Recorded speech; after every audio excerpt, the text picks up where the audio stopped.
Assalamualaikum warahmatullahi wabarakatuh. Waalaikumsalam warahmatullahi wabarakatuh. Perkenalkan, saya Gita Rani Putri Mangiri, CGP Angkatan 6 dari SMA Negeri 10 Depok. Dan yang akan menjadi narasumber saya kali ini adalah Bapak Beni Kisworo. Pak Beni Kisworo, selaku CGP juga ya Pak ya? Iya. Angkatan 6 juga sama, dan Pak Beni sudah lama memiliki pengalaman sebagai Wakasek ya Pak? Iya.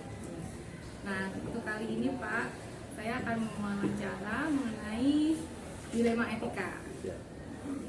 Pertanyaan pertamanya, selama ini bagaimana Bapak dapat mengidentifikasi kasus-kasus yang merupakan dilema etika atau bujukan moral? Jadi bagaimana kita mengidentifikasi kasus itu termasuk dalam kasus dilema etika atau dilema moral? Itu yang pertama kita analisis dulu kasusnya, ya. Kemudian kita lihat apakah kasus ini merupakan kasus yang merupakan benar-benar atau kasus yang berkaitan dengan benar salah. Kalau kita bicara benar-benar itu berarti berkaitan dengan pelanggaran hukum yang terjadi. Kalau kasus ini tidak ada berkaitan dengan pelanggaran hukum yang terjadi, maka ini termasuk kasus penyelesaiannya menggunakan dilema etika. Tapi ketika kasus yang terjadi di sekolah itu merupakan kasus yang nanti ada terkaitan dengan hukum misalnya, maka itu termasuk benar salah, maka menjadi kasus yang berkaitan dengan bujukan moral. Begitu Bu. Baik, terima kasih Pak. Untuk pertanyaan selanjutnya, selama ini bagaimana Bapak menjalankan pengambilan keputusan di sekolah Bapak, terutama untuk kasus-kasus di mana ada dua kepentingan yang sama-sama benar atau sama-sama mengandung nilai kebajikan? Jadi ketika kita di sekolah dihadapkan dengan permasalahan yang berkaitan dengan dilema etika, di mana itu benar-benar ya, maka yang pertama selalu yang kita lakukan adalah menelaah kasus yang terjadi. Kemudian setelah kita menelaah kasus tersebut, kita kemudian melakukan identifikasi permasalahan. Dengan cara apa? Dengan cara yang pertama tentu kita melihat aturan bagaimana penyelesaian masalah ini. Kemudian yang kedua, kita mencari akar masalah. Dengan cara apa?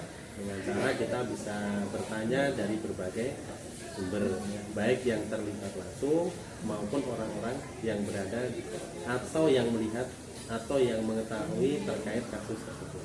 Nah, setelah kita mendapatkan data yang lengkap, baik dari narasumber langsung, wawancara, atau dari aturan-aturan yang berlaku, maka setelah itu baru kita bisa mengambil keputusan.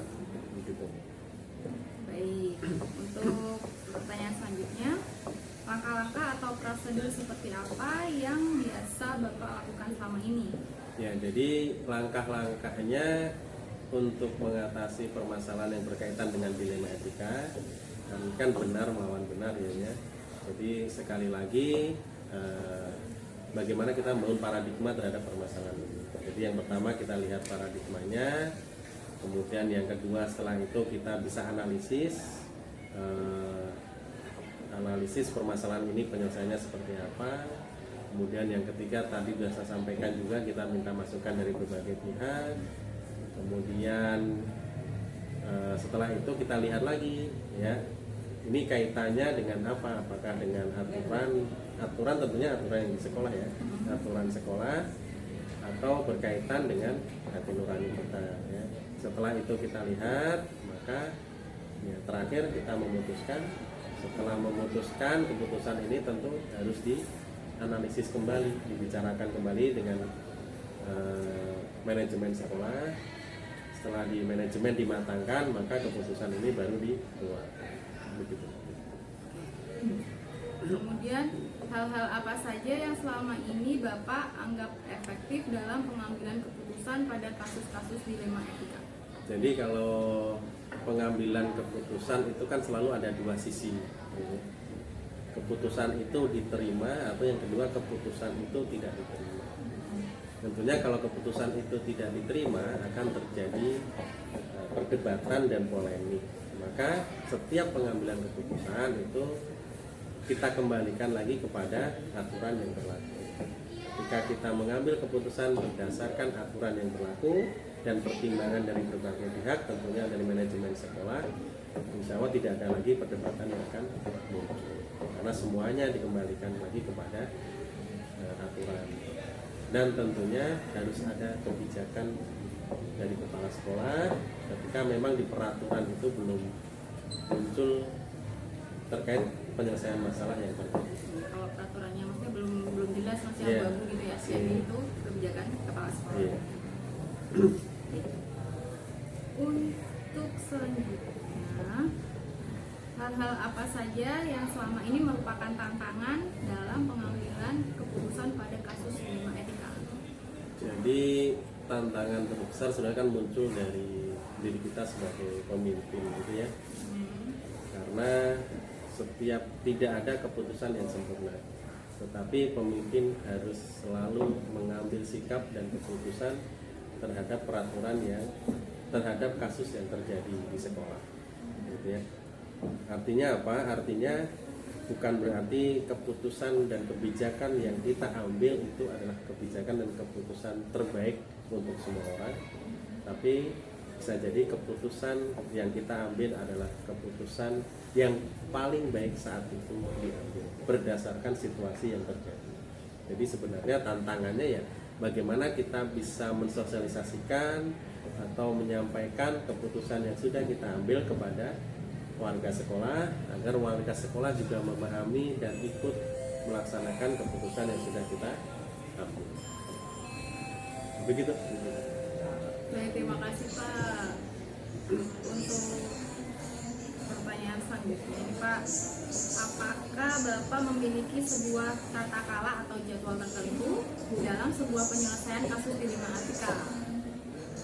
Jadi langsung selesai di tempat atau ada waktu tertentunya? Jadi kasus dilema etika ini kan kasus yang berkaitan antara benar dan benar.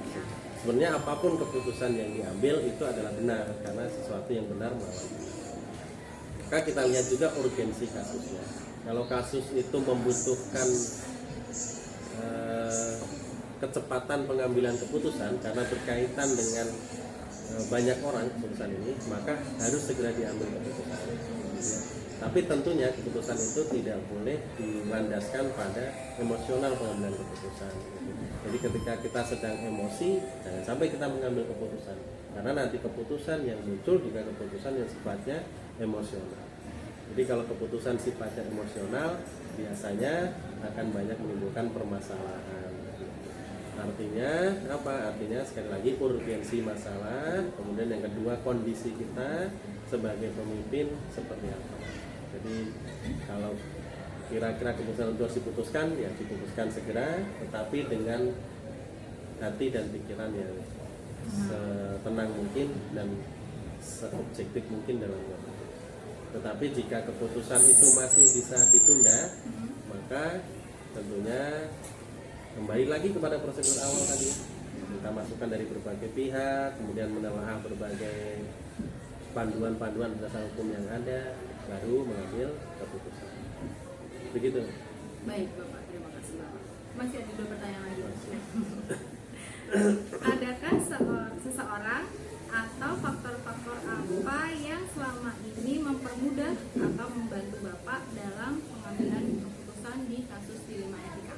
Ya, jadi di lingkup sekolah tentunya manajemen ya, wakil kepala sekolah ini menjadi ring utama ya, menjadi tempat bertukar pikiran yang pertama ya bagi kita sebagai pemimpin di sekolah. Karena bagaimanapun juga nanti manajemen ini adalah penyambung lidah dari kepala sekolah. Jadi sebisa mungkin memang keputusan yang kita ambil itu sudah melalui diskusi, masukan dari manajemen. Kemudian jika ada masukan-masukan lain dari di luar manajemen, itu pun tetap kita harus terima, tetap kita harus telaah, kemudian kita diskusikan lagi di tingkat manajemen. Artinya orang pertama yang membantu kita di sekolah sebagai pimpinan adalah manajemen. Maka manajemen harus tahu keputusan yang kita ambil itu dasarnya apa, kemudian kenapa harus begini, kenapa harus begitu, manajemen harus tahu. Karena nanti kemungkinan manajemen akan turun ke lapangan, dan ketika di lapangan ada pertanyaan-pertanyaan, manajemen bisa menjelaskan kepada warga sekitar. Begitu. Terakhir Pak, Siap. dari semua hal yang telah disampaikan, pembelajaran apa yang dapat Bapak petik dari pengalaman pada saat mengambil keputusan dilema etika? Jadi kalau kita pelajari di modul itu kan, kalau kita lihat, saya baca juga itu bahwa ada 9 langkah dalam penyelesaian kasus dilema etika. Kalau selama ini kita pengambilan keputusan hanya berdasarkan intuisi, ya, kemudian secara otodidak kita pelajari, kemudian karena ada pembelajaran terkait 9 langkah dilema etika ini, maka sebisa mungkin meskipun ini tidak baku ya, 9 langkah itu tidak baku, tapi kalau sebisa mungkin kita menganalisis masalah sebelum memutuskan melalui 9 langkah tersebut, maka insya Allah keputusan yang kita ambil juga akan lebih objektif dan lebih solutif terhadap, dan lebih tepat ya, terhadap permasalahan yang terjadi di lapangan.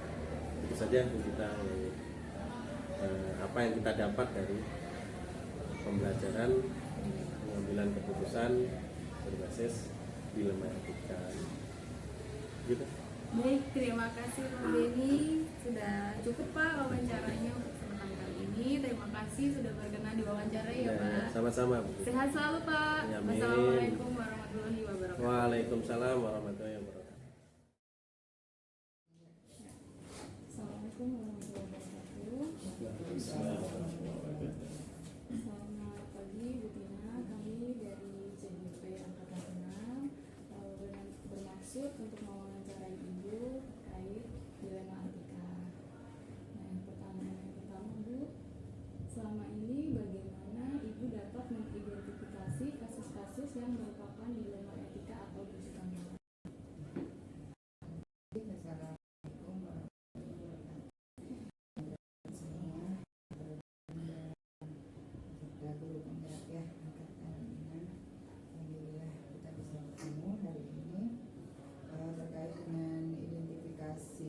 Kasus yang merupakan dilema etika, kalau di sekolah, khususnya kepala sekolah itu sebetulnya banyak sekali gitu ya, baik dari guru, dari siswa, banyak. Kalau dari siswa biasanya kita identifikasi dulu tuh hasil masukan atau input dari wali kelas sama guru BK, itu biasanya, atau guru mata pelajaran.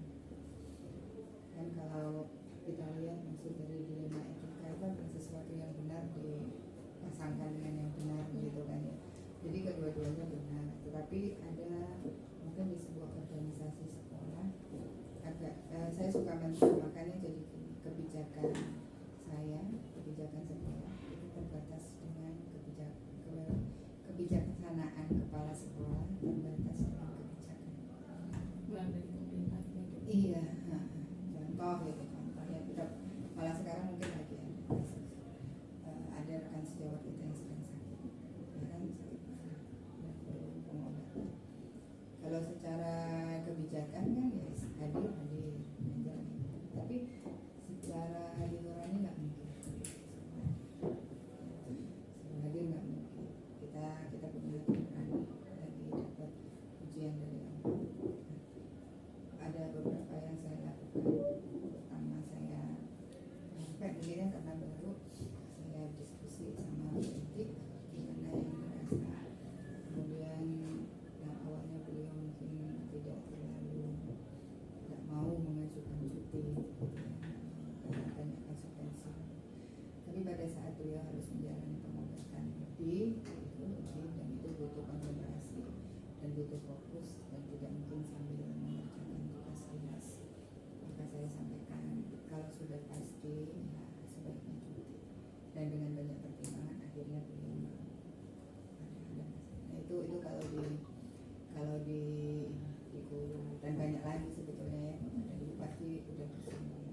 Kalau di siswa kemarin waktu hari apa itu ya barusan ada anak kelas 12 yang jadi dia ketakutan kalau ketemu orang di kelas nangis-nangis, ini tuh nangis kejer di depan meja pakai nangis kejer. Buat saya itu nangis kejer sampai sudah kenapa itu saya tanya itu maksudnya ending cerita dari pihak anak-anaknya merasa dia takut.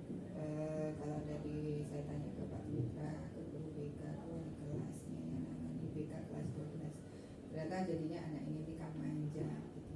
Tapi pada saat itu kita tetap nggak bisa paksakan untuk dia tetap masuk gitu, walaupun bilanglah apa diagnosanya dia manja.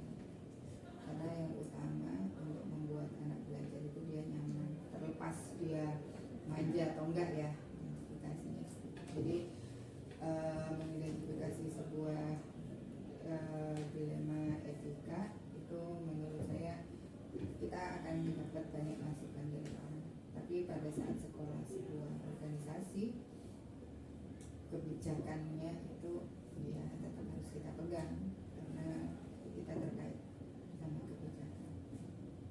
Tapi kebijakan itu akan kita lakukan setelah kita mandang dari semua sisi. Nggak bisa semua sisi, nggak hanya dari para sekolah. Ini dia. Terima kasih Bu. Untuk yang pertanyaan selanjutnya Bu, selama ini bagaimana Ibu menjalankan pengambilan keputusan di sekolah, terutama untuk kasus-kasus di mana ada dua kepentingan yang sama-sama benar atau sama-sama mengandung nilai kebajikan? Yang pertama, saya dengar dari banyak orang yang terlibat di kasus itu, dari mulai siapa saja yang terlibat, dari banyak sumber saya lakukan. Kemudian yang kedua yang bisa saya lakukan, saya kategorisasi. Karena kan masukan itu ada yang positif, ada yang negatif kan ya, pasti dari banyak pihak. Karena itu biasanya saya kategorisasi. Yang positif itu habis kategorisasi saya pakai ini, biasanya saya pakai apa prioritas. Jadi dari yang positif dari yang paling atas sampai paling bawah, yang negatif dari paling atas sampai paling bawah. Kemudian kalau sudah dikomparasi mana yang menimbulkan efek paling kecil dan memberikan manfaat paling besar. Contoh kita ingin anak-anak kita mempunyai kompetitif yang tinggi untuk SNMPTN. Padahal kalau kita lihat mas secara real input anak itu nggak terlalu bagus kan ya. Input anak nggak terlalu bagus. Tapi kalau kita tetap bertahan dengan nilai yang sekarang, ini profil sekolah nggak akan naik-naik, akan stagnan di situ aja. Padahal kan salah satu tujuan kita sebagai SMA, tujuannya SMA itu adalah mengantarkan siswa ke studi lanjut. Beda kalau SMK dia kerja. Kalau SMA itu tujuannya mengantarkan siswa ke studi lanjut. Tapi pada saat nilai ini nggak bergerak, ini anak-anak stagnan di sana. Ini kan sama-sama hal yang positif. Kita ingin anak-anak. Tapi kalau dipaksa bila obrolan nilai itu jadi nggak bagus. Maka harus ada yang diperbaiki. Diperbaikinya by system dan by decision gitu. Sistemnya ya berarti pembelajarannya harus diperbaiki, pola pengambilan nilai diperluas, tidak hanya selalu pada pengetahuan, karena kita sekarang juga nggak kenal nilai itu nggak hanya di on paper gitu kan ya, on paper sudah on perform gitu kan. Tapi pada saat guru-guru masih lari ke on paper, mulai kita dorong gitu. Dorongnya dengan apa? Dorongnya dengan kebijakan dari sekolah. Ya, kebijakan dari sekolah. Didorongnya dengan kebijakan dari sekolah. Itu kira-kira caranya. Ya, jadi karena kalau nggak didorong dengan kebijakan sekolah, ini guru-guru nggak akan naik. Ya, tetap aja di sini, gitu kan. Sudah nyaman dengan nilai segitu. Padahal di satu sisi nih anak-anak ini nggak bisa bersaing gitu dengan nilai segitu itu berat. Dengan kebijakan sekolah plus juga dengan pemantauan pasti ya memberikan kualitas pembelajaran. Karena kan anak dapat nilai segitu itu nggak hanya karena anak, bisa juga karena gurunya kan ya. Nggak hanya anak gitu loh. Dapat anak segitu anak dapat nilai segitu itu nggak hanya anak itu, guru itu berperan 50% juga anak. Nah kayak dan dua hal ini kan benar pada saat kita dorong dia anak supaya kompetitif. Nah tapi pada saat terus nanti ada bahasa, oh nilainya jadi enggak juga kan gitu ya.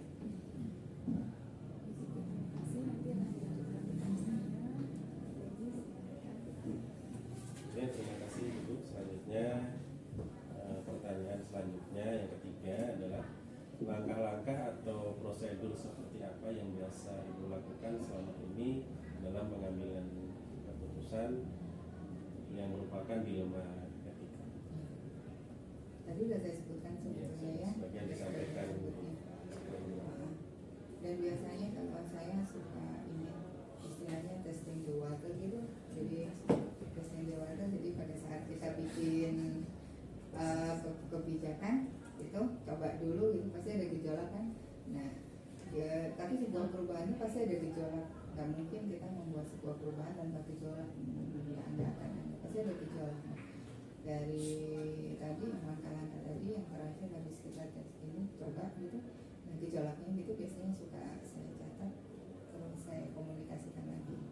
Pertama pasti dengan pihak manajemen, ingin tahu bagaimana terus diperbaiki mana yang masih kurang. Karena nggak mungkin satu kebijakan itu langsung benar itu nggak bisa. Nanti terus balik lagi tuh ke awal lagi. Kalau saya juga gitu balik lagi nih ke awal.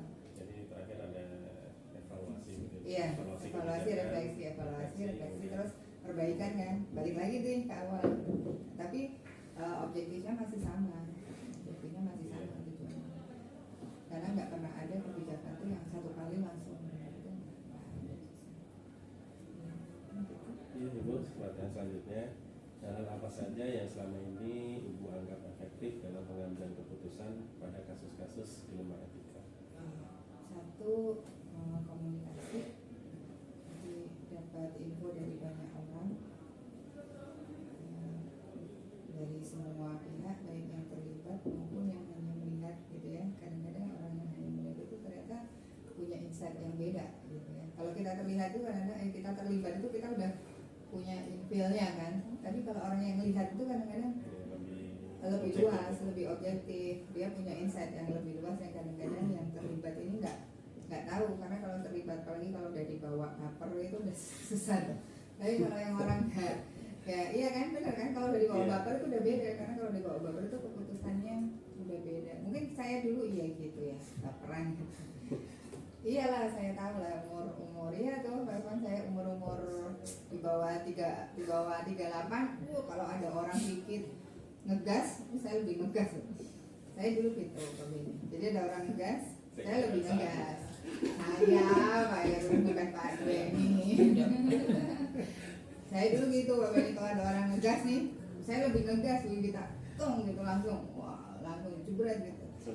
Langsung counter, tapi saya tuh nggak pernah counter langsung face to face, nggak pernah, saya tuh nggak pernah diem. Saya tuh counter, saya tuh diem. Saya kalau counter di rapat nah bubut ya. Tapi nadanya nggak bagus sih buat saya. Sekarang baru saya paham saya tuh nggak bagus gitu bubut gitu. Tapi counter langsung saya nggak pernah. Saya tuh kalau ini diem. Saya tuh orangnya kalau marah diem. Tapi saya cat udah seiring umur saya tuh ya, udah saya 40 lah saya ngerasa. Itu saya udah mulai kalau ada orang ngegas, saya senyumin aja. Oh iya. Tapi kalau yang staff-staff saya itu udah hafal, pokoknya kalau udah saya senyum itu pasti senyumnya enggak biasa. Tapi saya udah mulai senyum, oh ya oke, slow gitu. Mulai pakai teori yang thinking slow gitu ya. Itu saya udah dari umur 40 gitu. Waktu saya dikasih tahu kan saya punya teman psikolog. Karena kalau di komugas terus langsung profil wajah itu jadi beda gitu, gitu langsung tegang gitu kan, jutek nggak bisa gitu. Terus udah diemin aja diam senyum. Tapi ternyata dengan cara gitu itu saya jadi lebih ini, bukan dalam arti terus lebih ini enggak, cuman saya jadi lebih ngambil keputusan tuh nggak emosi. Jadi saya kalau emosi saya sekarang nggak pernah bikin keputusan tuh. Jadi kalau saya bikin harus gini itu saya lagi tenang gitu, nanti saya ngobrol kalau saya gini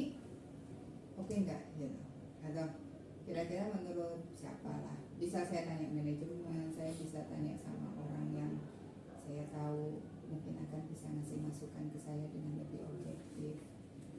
Karena setiap organisasi itu punya khasnya masing-masing. SMA 3 nggak bisa saya sama SMA sini nggak bisa saya sama. Tapi tujuannya sama, ngajarin anak-anak banyak masuk ke perguruan. Tapi kayaknya beda-beda gitu kan. Di sini saya harus masuk 6:30 kan. Wah, di sana saya masuk jam 7 kurang 15. Ya, itu aja udah. Di sana guru-guru saya udah senior, sangat senior di atas saya. Mentritnya itu beda. Saya dulu ngajarin guru saya komputer dari mulai ngajarin kamus. Ya. Ada salah? Ada. Oh, saya ngajarin kan dari zaman 2000. Oh, waktu ini ya. Buat LSPI 2000 ngajarin MOS, ngajarin wah file hilang padahal nggak hilang dah di bawah itu kan di taskbar. Tapi itu ngelatih gitu. Kalau di sini saya lihat kan guru-gurunya udah muda. Tapi nggak mungkin juga muda terus saya ajak langsung lari. Pasti keteteran. Orang langsung lari tanpa pemanasan itu kan langsung pasti enggak. Saya kalau dulu mungkin saya langsung ajak lari ya. Kalau sekarang sih saya senyumin aja walaupun apa kayaknya santai gitu.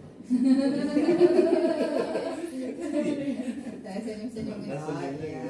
Tapi ada beberapa hal krusial yang memang menurut saya itu urgent karena terkait sama kebijakan gitu ya.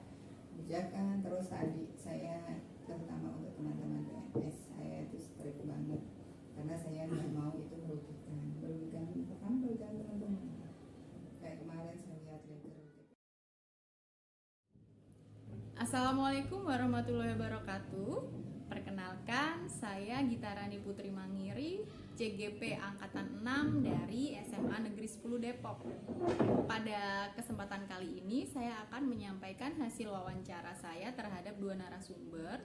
Narasumber saya yaitu Bapak Beni Kisworo, beliau sudah berpengalaman dalam menjadi Wakasek. Dan yang kedua adalah Ibu Tina Sari, selaku Kepala SMA Negeri 10 Depok.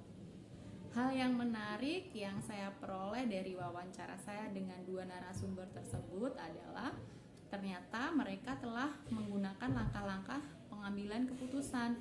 Walaupun mungkin background mereka belum membaca atau mempelajari modul tentang pengambilan keputusan, tetapi ternyata di lapangan prakteknya memang mereka sudah menggunakan langkah-langkah pengambilan keputusan.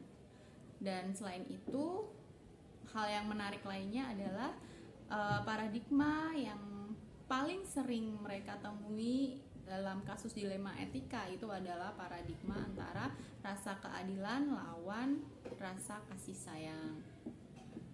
Untuk persamaan dari narasumber 1 dan narasumber 2 itu adalah mereka sama-sama melibatkan manajemen dalam pengambilan keputusan. Selain itu, dalam menggali fakta-fakta, mereka juga meminta pendapat atau pertimbangan dari orang-orang yang terlibat, orang-orang yang melihat, dan orang-orang yang memiliki kompetensi di bidang tersebut. Selain itu, ada juga persamaannya, yaitu setelah mengambil keputusan dan diuji cobakan atau diterapkan, mereka sama-sama mengevaluasi hasil dari keputusan tersebut. Sedangkan di perbedaannya terletak pada narasumber kedua.